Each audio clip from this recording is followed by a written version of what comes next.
কাউকে কষ্ট দেওয়ার পর যদি আপনার মন অনুতপ্ত হয়, অপর দিকের মানুষটা কষ্ট পেয়েছে বলে আপনার ভীষণ মন খারাপ লাগে, মানুষটার কাছে গিয়ে নিজের ভুলের জন্য ক্ষমা চাইতে ইচ্ছে হয়, কিন্তু আপনি ক্ষমা চাওয়ার ফলে অপর দিকের মানুষটার জীবনের কিছুই কিন্তু পরিবর্তন হবে না।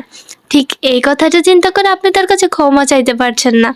তাহলে একটা কথা জেনে রাখুন, আপনি কিন্তু মানুষ, ফেরেশতা না। ভুল আপনি করবেন, শুধু আপনিই করবেন। হ্যাঁ, কিন্তু আপনার মন তো অনুতপ্ত হয়েছে, আপনার মধ্যে তো অপরাধ বোধ সৃষ্টি হয়েছে।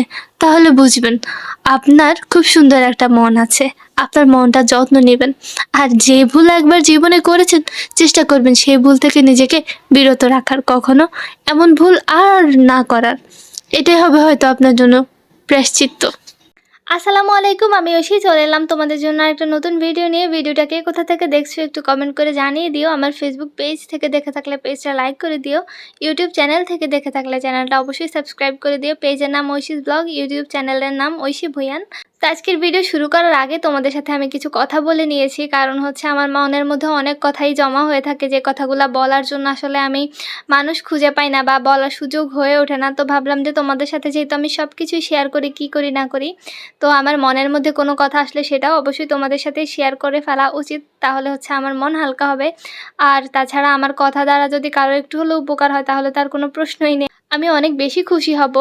আচ্ছা, তো এবার বলো তো তোমরা এই পিঠাগুলাকে চিনো কিনা? এই পিঠাগুলাকে কোন জেলায় কী নামে ডাকো? অবশ্যই সেটা আমাকে কমেন্ট করে জানিয়ে দেবা। আমাদের নোয়াখালীতে এই পিঠাগুলাকে হচ্ছে নারিকেলের পিঠা বলি আমরা, তবে আমি জানি অনেকে এটাকে অন্য নামেও ডাকে অন্যান্য জেলার মধ্যে।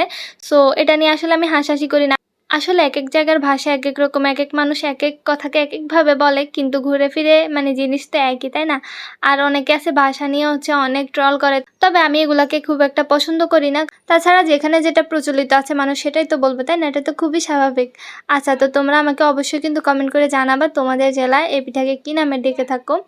আর এই পিঠাগুলোকে হচ্ছে আমরা অনেক সুন্দর করে বানাই আমাদের নোয়াখালীতে। আমি তো খুব একটা ভালো করে বানাতে পারি না, তারপরে যতটুকু পারি আলহামদুলিল্লাহ। তবে আমার আম্মু, চাচি, তারপর দাদুরা, ওনাদেরকে দেখেছি যে অনেক সুন্দর করে ওনারা পিঠাগুলো বানাতে পারে, আর ওনাদের কাছ থেকে আমি একটু করে শিখেছি আর কি। সব জায়গায় পিঠাগুলোকে এত সুন্দর করে বানাতে পারে না, বলে ভুল হবে, সবাই হয়তো বা এরকমভাবে বানায় না আর কি। এক এক জায়গার মানুষ এক এক রকম করেই বানায়। তো আমি দেখলাম যে আমার শ্বশুর বাড়িতে ওনারা হচ্ছে আমাদের মতো এত ডিজাইন করে বানানা, ওনারা হচ্ছে খুব সোজা সাপটা ভাবে এই পিঠাটা বানিয়ে ফেলে। আসলে স্বাদ তো একই রকমই হবে, তাই না? কিন্তু দেখার সৌন্দর্য আর কি। তো এই যে আমাদের সবগুলা পিঠা বানানো শেষ হয়ে গিয়েছে, এখন হচ্ছে আমি এগুলাকে সুন্দর মতো ভেজে নিচ্ছিলাম। আমরা এই পিঠাগুলোকে অনেক সময় তেল ছাড়াও ভাজি আর কি, একদম খোলার উপর দিয়ে জাস্ট একটু এপিট ওপিট করে উল্টাই নিয়ে রুটির মতো, ওভাবেও কিন্তু খুব ভালো লাগে। আচ্ছা, তো আজকের ভিডিও পর্যন্তই। তোমরা অবশ্যই আমাকে কমেন্ট করে জানিয়ে দিবা আমার ভিডিওটা তোমাদের কাছে কেমন লেগেছে এবং আমার সব ভিডিও তোমাদের কাছে কেমন লাগে। আর যদি না দেখে থাকো অন্য কোনো ভিডিও, তাহলে অবশ্যই আমার পেজে ঢুকে দেখে নিতে পারো। আল্লাহ হাফেজ, দেখা হবে নতুন কোনো ভিডিওতে ইনশাআল্লাহ। আসসালামু আলাইকুম।